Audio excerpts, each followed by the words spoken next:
So the big subject we wanted to talk about this week was born of course, Russia's invasion of Ukraine, which is horrendous and tragic.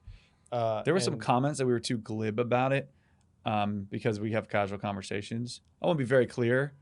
The situation's fucked up. It's dark. It breaks my heart. I'm not okay with this. It's not casual to talk about World War III. You and I have a tendency to try to see the positive things in life and laugh. It's how we cope. I'm sorry if people were offended by that. I mean, that's the type of thing I don't like to apologize too often for internet comments, but that's a real one to me. Sorry.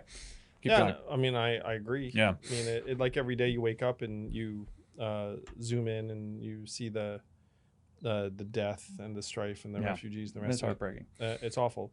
So to that point, so as someone whose family immigrated to this country, the sense of America as being a good place. I mean, there's this idea of American exceptionalism where everyone's like America has a special place in the world, and I think it was Shining City on a Hill. City on a Hill. Yeah. Was that Reagan? That was Reagan. Yeah. So Shining City on a Hill. Yep.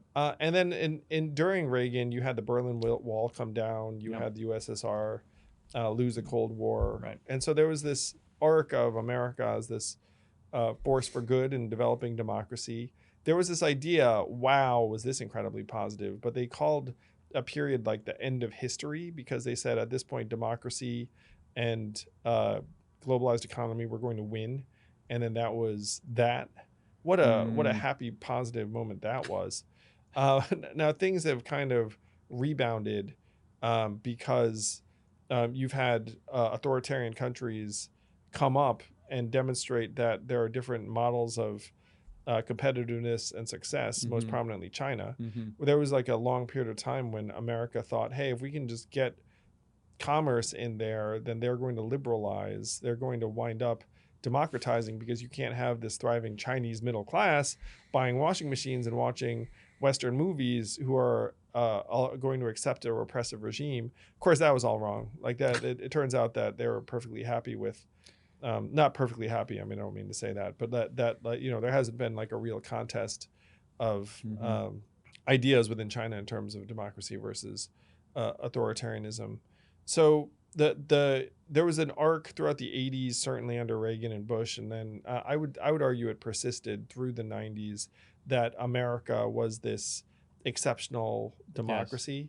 Yes. And then there's been this increased questioning of that. There's been like an increased questioning of conventional histories, saying that, and again, America does have massive moral stains on itself throughout its history.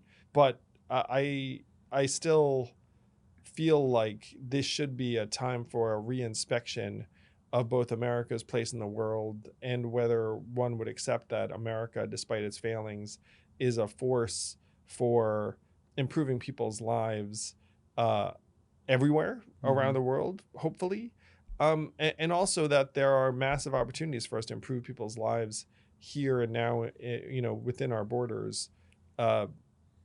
There's like a positivity, it's like that this sense, if you lose the faith that America will do the right thing, then you lose something very, very enormous. And one of the things that I try to do, and people, sometimes, said like, oh, this approach won't work or whatnot. But I think you'll appreciate this, having started a nonprofit, is you believe that someone's going to help, and then you kind of present that belief to them, and then sometimes they help. Yeah. You know what I mean? Yep.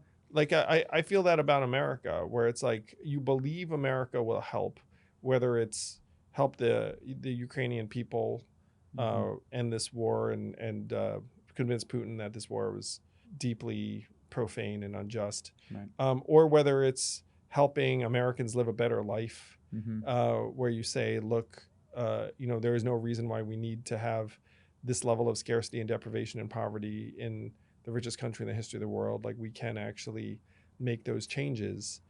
So this is something that I believe in my heart first, that this is a good country and that the people are good. But I also think it's a better way to go because it's more likely to lead to what you want. It's more likely to lead to good places. Right. Let me see this real quick. I'm going to do what you've done to me a number of times. I'm going to quote myself. And this is actually real meta because I'm going to quote. Look at this. He's quoting a book that has not yet been published, but that you can buy. You can buy right now. I'm going to quote myself quoting someone else. When you're young, you think the cavalry is coming to save us.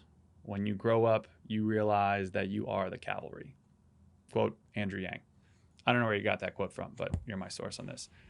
And it's kind of what you're saying. It's like America, or it's the Bill Clinton quote where he said, "There's nothing wrong with America that can't be fixed with what's right about America." There's nothing wrong with America that can't be fixed with what's right about America. And theoretically, America is set up to bring the cavalry. That is what it's set up to do.